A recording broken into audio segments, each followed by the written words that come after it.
I'm sorry, Ed. I had to talk to another prisoner. No, you just told me I would have called back later. No, I know.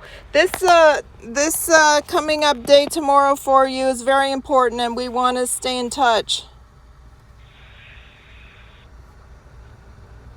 Real quick, what's going on out there? Absolute mayhem and chaos and divide and conquer. You know, they try to pit everybody against each other to avoid the arrow coming back at themselves. Yeah, well, it's too late. They're doing it to themselves now already. Look, tell everyone to relax, unwind, stop arguing with each other, stop fighting with each other. It isn't necessary. Yeah, right. It's really, it's not necessary. Look, I'm going to give you a chapter 1. I'm going to start with you with chapter 1, chapter 2, chapter 3. I'm going to give you chapter 1 right now of what the problem is. Okay, good. And where it all began. Okay? I'm tuned in. You got it on? Yep. Okay, look. Okay, so everybody listen. This is chapter 1 of the Khazar and where the problems in this country and the world began. Approximately 720 to 740 AD, circa that period of time, there was a king called King Bulan. King Bulan was a Khazarian. He lived just north of the Caucasus Mountains in northeast Turkey, right on the border. Caucasians come from the Caucasus Mountain area. Caucasus Mountains, Asiatic people. The whites seem to think that they're all Caucasian. They are convinced to believe that they are Caucasian. Caucasus Mountains, Asiatic people. King Bulan lived there and had his empire there around 700 AD. His empire ranged all the way up through Russia, where it's today called Russia, the whole area, northern China, all the way up into Estonia, Lithuania, up and then to the north of the Baltic Seas, and then south all the way into Africa. It was a massive area that he controlled. But he was a ruthless guy. His Khazarian people were created out of the Attila the Hun empire. What we got? No, it's just that I'm backing up and I'm putting my key in the ignition. Okay. All right, so what King Bulan was doing, he had a problem. As he was so powerful a king that he was, he didn't care about money and wealth and all that sort of thing. He wasn't that kind of a guy. But what he did care about is control. And he had this big, the Attila the Hun attitude, macho stuff, okay, rule the world sort of philosophy that his people has always have. Attila the Hun had it. Many other people throughout the ages have had it. Well, what King Bulan was doing, what the Khazarian King Bulan was doing was renting out 20, 30,000, 40,000 troops to a country that wanted to have a war with another country. So he loaned his people out. He meant them all get paid for this service. He's very smart. He knew how to do this for hundreds of years from his people. So then he turned around and rent out another 30,000 troops to the other side, the opposing side. Does that sound familiar? One side against the other, right? Controlling both sides at the same time, getting paid from both sides. So war was good. So King Bulan was doing this for so long that finally we had our famous king that everybody loved in Europe was Charlemagne. King Charles of France, 700 AD. Look it up.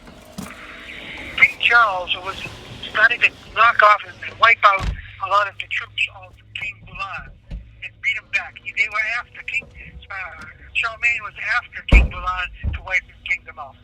And from the east came another Asiatic king that also had enough of King Bulan. It was wiping his troops out from the eastern side. Charlemagne was coming from the west out of Europe. The Asiatic other king was coming from the east, putting him in the picture.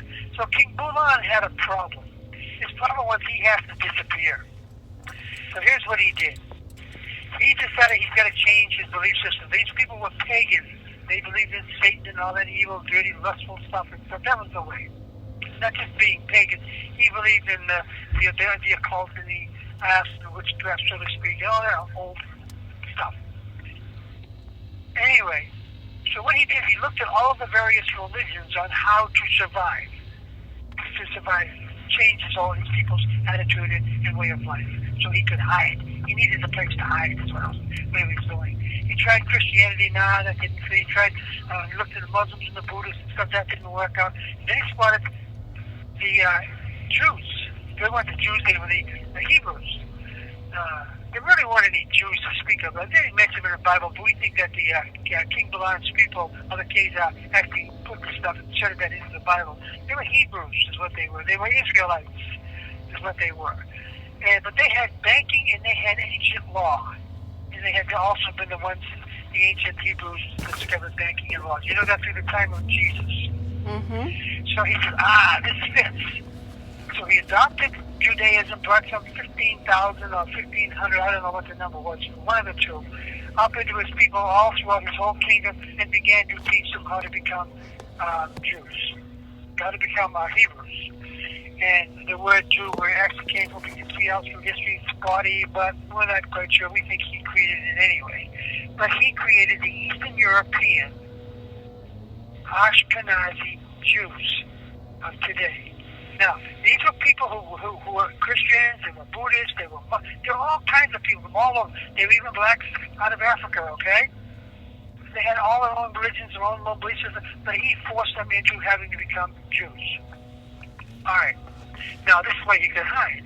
The Jews have been getting whacked all through the 1,400 years, 1,000 years past here, because of these Khazarian people that are within their ranks, pretending to be these Jews, okay? And they're not.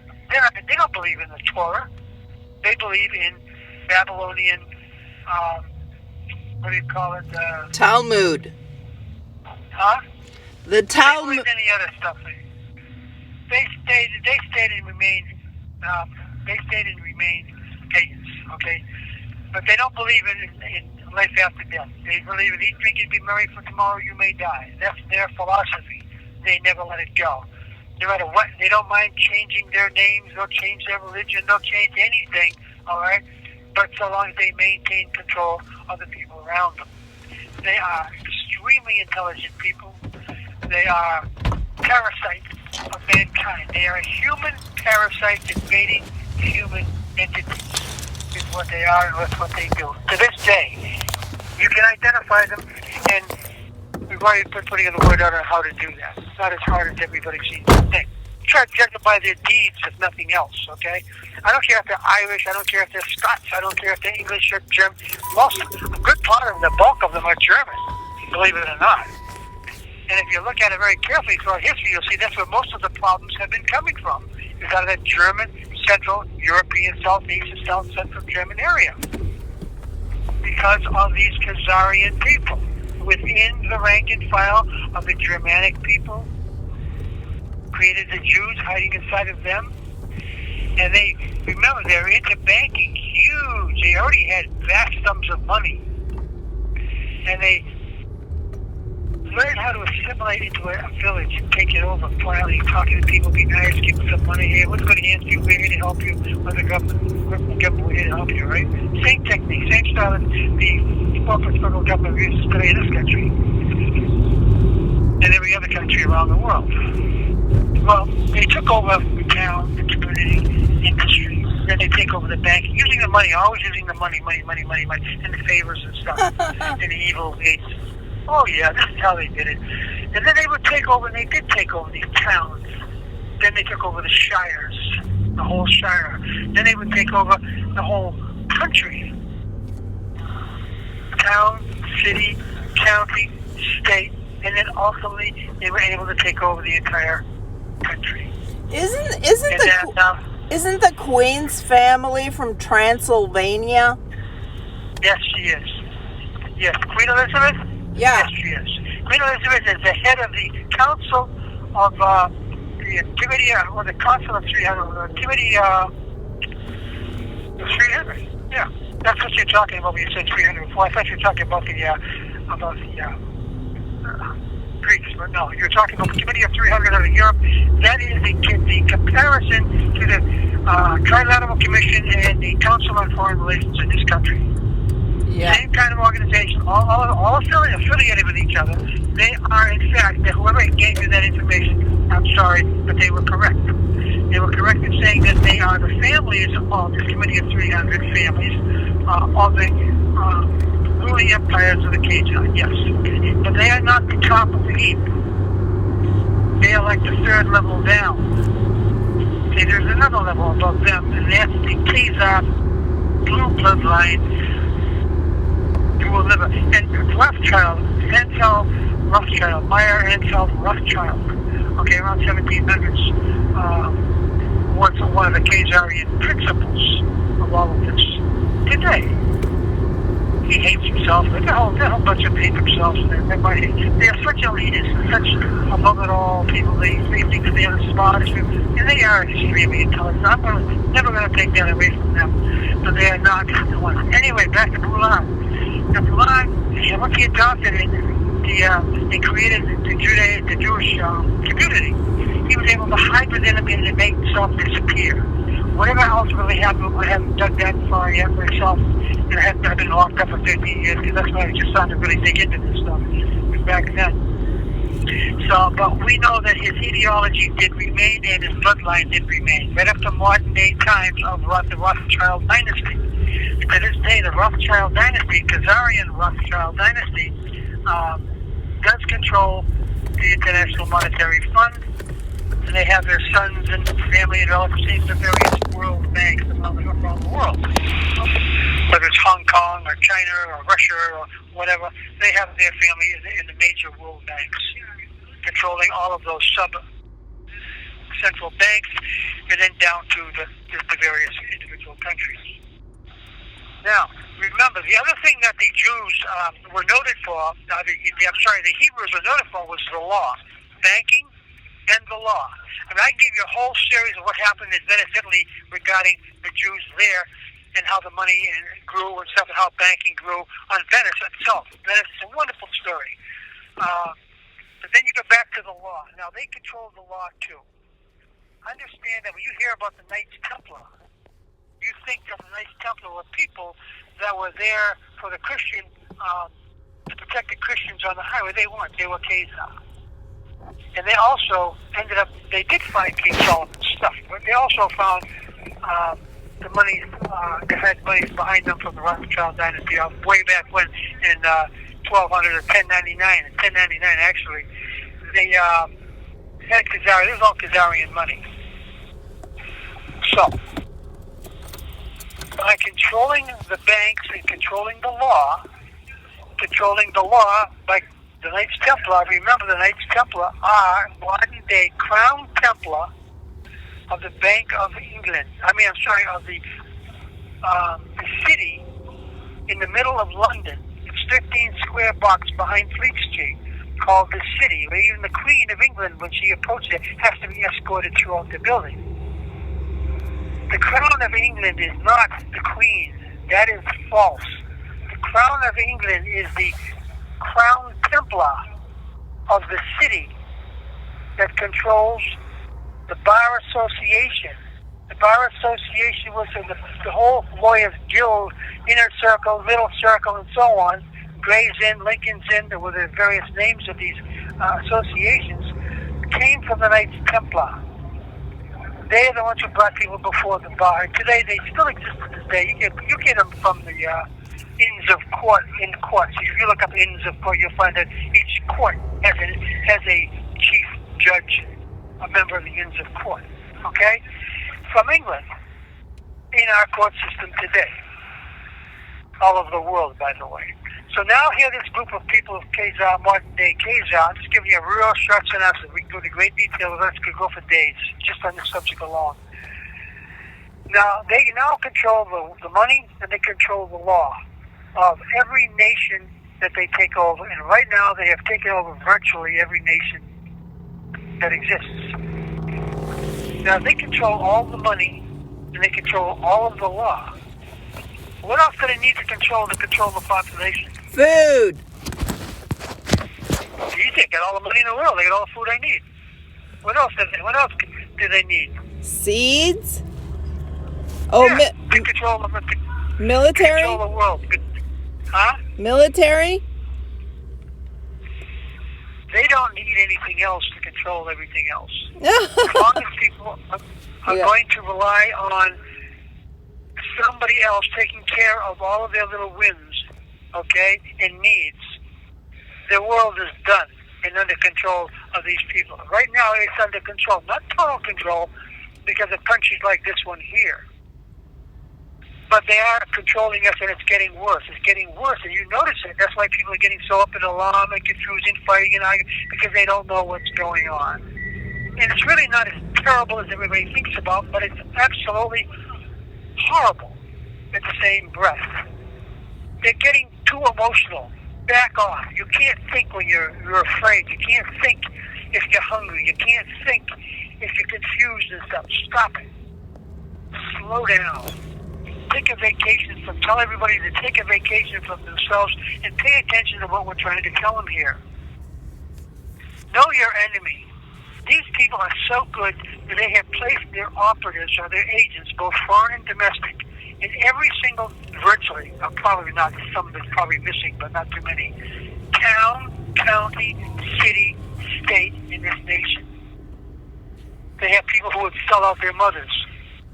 Anyway, in any nationality, you always get these kind of people. Okay, they just want to make the buck. I heard so many police officers tell me prior to coming in here, but even in here, I've talked to several have told me in here, they want to be on the winning side. They don't care about the Constitution. They don't care about any of that. And they look at me, yelling at me. I had one when I was at Marion USP, one of the, whose wife was a psychologist, by the way, he went off. He flipped out. He's screaming at me at top of his voice. So I gave it back to him the same thing. So I did it back and forth. I don't care. I said, I don't care. And I don't care. Back and forth. About 6 or 7 times. And finally I said, stop. And I look at his captain who was sitting in the chair watching this whole thing. And I said, I apologize again. I'm sorry, Captain, that you had to hear this. I said, this man either needs to get help or needs to find another job. He shouldn't be here.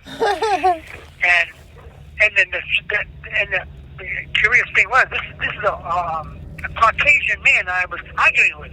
The captain, he was the captain in Marion at the time. No, not the captain, he was a lieutenant. And the captain was a dark-skinned man. Sitting there being cool and listening to the whole thing. But they had both swelled out. I found that so far, in every place I've been in, the captains or the SHU people are the ones usually behind all the abuse, the torture, the suffering and anguish, and they don't care. I haven't found a single captain yet in the BOP system or even in the sheriff's county system that gives one damn about anything except their own position. Wow. I've heard, that's correct. And I have heard twice, I have heard wardens walking him on the property. I heard one in particular, he really shocked me. At Cumberland, he's not there. They get transferred every few years. Say out loud to us. You have 1 minute left. We had a conversation, and he said, I'll do anything they tell me. They tell me to go anywhere, I'll go. I'll be happy to do whatever they say they want me to do. Wow. Wow. The Department of Justice controls every single operation in this country today as the central focal point for operations. The Justice Department does. Department of Justice, U.S. Attorney's Office. Fact. The U.S. Attorney, if you look it up carefully, you will find this word. Parens patriae. P-A-R-E-N-S. Second word, patriae. P-A-T-R-I-E. Parens patriae. Under the slavery of the United States of America, organically into the United States of America Incorporated, is a laws that they passed. Thank you for using Securus. Goodbye. I'm going. Hey, Ed, how you doing, man? Hey, guy, how you doing? I'm doing all right. It was a fast 20 minutes, I guess. I hear you got a big hearing tomorrow, and we're praying that the judge does the right thing and sets you free. That would be a glorious thing. Well, I'm sure. I mean, they're finagling with the law is what they're doing. Ed's on the phone. Oh. Don't upload that other call that I just recorded until I talk to you. Okay. All right. Anyway, my wife just came back and she's gone inside a store, but I'm out in the car, so it's good to talk to you. Oh, yeah. Okay. Do you think? I'm sorry to interrupt you before. Do you think they might set you free tomorrow? Is that a possibility? There's always a possibility that he'll change his mind and do what's right. Yeah, I don't know what he has in mind or what they have planned on doing. You see, the only reason that under law, by their law, the law of the land, under common law, under UCC law, which is Vatican law, okay, they have to let me go. But because they know I know what I know, a good part of it, and they know that they can't intimidate me for any reason whatsoever. I walk with God. I'm not afraid of what's going to happen to me. That's not what's important. My country is important. Lives are important. All lives are important. And I won't stand back from that for any reason from anybody, and I will not talk softly, and I will not go humble or any of this stuff. Amen. I'm going to get... you can't believe... There's no way in the world should any man in this country today put up with this song. Our Article 10 of the Constitution of the state of New Hampshire says if the government no longer serves you, it's a right of revolution. Revolution is just change. It's not war. It's not pun. It's just change. The revolution of 1776 was just a change. The war was incidental to that change to make it happen. I'm trying to prevent this change from going back because, you know something? I'm going to tell you right now. We're going to change. They're not going to keep on doing what they're doing here. Because it's negativity, stuff that they can never last that long. And funny, you get people so fed up, they get fed up and they go after them and they clean the whole mess up and make it change. We can make them look really good if they would just stop doing what they're doing and listen to what we have to say. We can make them be heroes and have the people actually love them if they would do it right. But so far, they don't even want to talk. They want to pretend like, he's just a jerk. He's just a crazy man with all his theories and stuff. Doesn't know what he's talking about. They know that I know. They're trying to cover it up. That's why they use the media. Remember, the same Khazarian group that runs the banks, that also runs the news media. They run the entire law association, the bar association, on a global basis out of England. The Vatican owns the United States of America by treaty. The Constitution was never written for the people. It was written for the government. Remember, Constitution of the United States, common law, union, republics for the United States of America. That is the United States of America Republic government, not the people. The Bill of Rights, was to tell the government what they can't do to the people. The Constitution was for the government to tell them how to run this republic. But nobody seems to get that. Oh, that's my Constitution. It isn't your Constitution. You weren't signatory to it.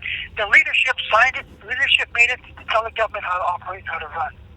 That's it. But the Bill of Rights is to protect you. What you are is you're a sovereign man under God. That's it. That's all God created with men. He didn't create persons.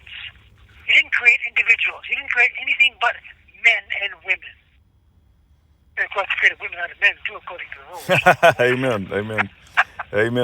So the bottom of the line, the bottom of the thing is that we understand it now, so we're not running around like chickens with their heads, on butts. And if they're not stressing, let me go tomorrow. I'm not going to go out there. I'm not here to destroy anything or anybody, including them. God sent me out here as a messenger. I am a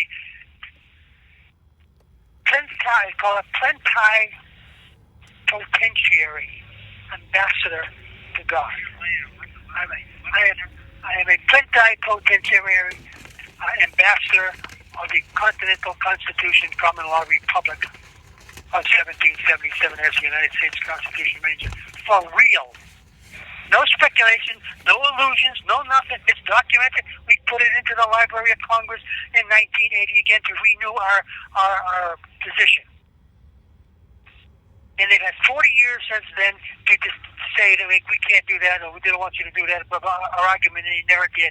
It's in there. It's grandfathered. We've been around for 44 years now with a perfect, non-corruptible record. That's why they don't like us. We are there before the Constitution was even created. We are there to protect the Constitution, common law, republic, with an S, plural, for the people thereof. People thereof. We're here as ambassadors to try to keep the peace between the two sides now, because there is nobody at this time in this country running to protect the Constitution, common law, republic. They all operate under the corporation. Every one of them, state, county, town, city, the whole country. In Europe is doing the same thing because of this one Khazarian organization in Europe, with all the money that they have in the world, has done the same thing to the whole world. You think China's out of this? They're not out of this. They're part of it. This is running in a different way. Remember, I talked with the sign of Zionists, communists, Freemasons now control Washington, D.C., and they do as tools for the Khazarian organization out of Europe. I didn't want to put the Khazarian word out there until I talked to the president. However, I can't get to the president. And they're going to block me as they've been doing since 2016 when he was president-elect. And I tried to get to him then. I've been blocked all this time. Now I'm in another communications management unit right here at the state county sheriff's department facility. This is insanity. This has higher security than the feds had with the Max at Marion. We at least had computers there. A computer could send an email. Here, you don't have anything. Right now, the closest guy to my telephone here is not more than 2 feet away from me. We're talking each other's conversations. That's how it is here. The diet is the best diet I've had, but it's still extremely bad. There's no nutrition. There's no medical in any of the prison system. Anywhere in this country, there is no medical. I emphasize in huge quotations, no medical. There's only pharmaceuticals at each location. That's how they treat patients with pharmaceuticals. They do not operate. If anything goes, they do not operate or take you to a hospital unless you hit the floor. A guy had a stroke in October. I told him I was having a problem. Not until like 2 o'clock in the morning, I hit the floor that they dragged me out, dragging me across the ground, bloody heels and stuff, okay, in a stupid wheelchair that they had. And I almost died. Wow. But I didn't. Divine intervention again. Again, I had another incident on the way here. Every time I go into the sheriff's department, every time I go into not the sheriff's, the U.S. Marshal Service, I get hurt. I had my blood pressure under their care go up to 255 over 136. That was recorded. Okay. When you go to your hearing tomorrow, do you have a good lawyer, or are you going to be representing yourself, or how? You can't have a lawyer. All lawyers, I was told in writing, emphasized by the court that all of these lawyers are limited to what they can do for court-appointed attorneys are limited to what they can do for their clients. Wow. And I repeat, court-appointed attorneys are limited to what they can do for their clients, quote unquote. Why would I ever bring in a limited attorney to help me when I need a full-blown, educated attorney that can do everything? Right. But they're like the doctors. The doctors were divided in this country. The lawyers were divided in this country as well, too. They don't know all the things they should know. So they don't know what to do here. They don't know what to do. So the courts only bring in limited attorneys, the limited comprehension to follow and do the instructions of the court, because the courts are totally controlled by the Khazarian facilities, through the bar associations, through the Crown Templar out of the city in London, which also is in charge of the World Bank. Now, if that group is in charge of the World Bank out of England and the Bar Association on a global basis, what do you think about that, folks? So there's a central place right there of controlling everything in the world for the Rothschild dynasty, which is still doing very well today at the top of the heap, but you never hear about them. Right. You hear a little bit about the Committee of 300. Elizabeth has been head of for the 10 or 20 years or so. You hear about the Council of Foreign Relations and Trilateral Commission, which is the American version of the Committee of 300, all working together, by the way. Trilats, CFR, Committee of 300, are the families. Rockefeller in this country here was the equivalent to the Rothschilds in Europe. The Rockefeller dynasty in this country, the Rothschild and that one. But Rothschild was way over the Rockefeller group. And you notice that all these names are German. Isn't that interesting that they're German? And the Jews have been getting whacked for this thing for 1,000 years because of these Khazar. It wasn't the Jews' fault. It never is the Jews' fault. Leave them alone. It's the Khazar that hide inside of the Jews. It's also the Khazar that hide inside Christianity. They have sent so many of their people, their foreign national people, into our rank and file by being preachers and ministers and all that sort of thing. Did you know that 2 of the Khazar kings out of France became popes? And 1 prince became popes. Do you think that the Khazar let go of the Vatican once they could get control of it? Absolutely not. The Holy See is just filled with these people. Did you know that the tripartite form of government that we have, the 3 branches of government, came from the Vatican, who created and used it for themselves since 1500? Did you know that the United States Code, which was created by Unidroit, which is just 1,000 feet from the Vatican, I thought you wanted to go through. created that USC code? And Unidroit rents it out to us for $260,000 a year. Not funny, folks. You got a foreign national organization running this country through the Department of Justice. That's it. We don't have to look any place else in this country except at the Department of Justice. Keep an eye on the what do you call them? Went out of my head. The DOJ. Hey, listen, I wanted to ask you, 1871, okay, it says, the Act of 1871 that made America a corporation, what about Article 6, Section 2, the Supremacy Clause, which states all laws are not made in pursuance thereof, the organic constitution is null and void?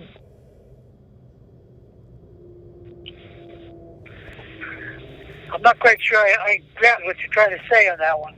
Okay. What does it actually say? It says the Act of 1871 that made America a corporation. The Article 6, Section 2 Supremacy Clause, which states all laws that are not made in pursuance thereof, the organic constitution, is null and void. I don't know. It's over my head. I just know the Bible. Well, it's not over my head. I'm just not quite grabbing what you say. Yeah. I mean, the Supremacy Clause, they don't have sovereign immunity anymore once they became a corporation in 1871. The Supremacy Clause is absolutely true for the Republic. The organic Constitution of 1791. Constitution and Bill of Rights by 17, which was enabled in 1791, not the 1871 corporation. The employees of the corporation, the employees of the government at that time, after the Civil War, they liked it so much, made and created this corporation on orders from Europe. They created this 1871 corporation in Washington, D.C., and now it's called, today, you can look it up on the computer, you'll see it, it's called the State of New Columbia, the 51st state. Well, excuse me, you're still a corporation, and a corporation is not to run this country under any circumstances. Why do we allow it? You can be incorporated as a people coming together for a town, village, country, incorporated, where you incorporate yourselves, but to become a commercial corporation is a separate issue, a separate thing. Are you getting me? Yeah, I think sort of. There's a difference between being incorporated. You and I can be incorporated in our ideas. If I come down here and we start teaching kids in schools or whatever the case may be, we're incorporated, right? We don't have to have paperwork for that. We're incorporated. We're just doing it. We come together. But when you form paperwork corporation, a uniform commercial code, or any kind of commercial contract, which is what they did, and you will find them on the American Stock Exchange as a business, conducting business in your state. Texas is the state of Texas is running a corporation now. All us 50 states, regions were back in the 30s, but they didn't tell the people about it. They did this. It is a business. They can't do it. It's a new form of government. Are we a republic or are we a democracy? A republic. Thank you. So how come they keep telling us that we're a democracy? Because they're trying brainwashing. No, it's not. It's more than brainwashing. Because the Washington D.C. is a brain. Are you a United States citizen? I guess I am. Wow, there you go. There's the nut right there. When you got your birth certificate, and you swear any kind of an oath to the United States, you're swearing an oath to the United States Corporation. Yeah. You're not swearing an oath to the United States of America Republic. You're swearing an oath to the United States of America. No, the United States of America, yeah, even that, incorporated.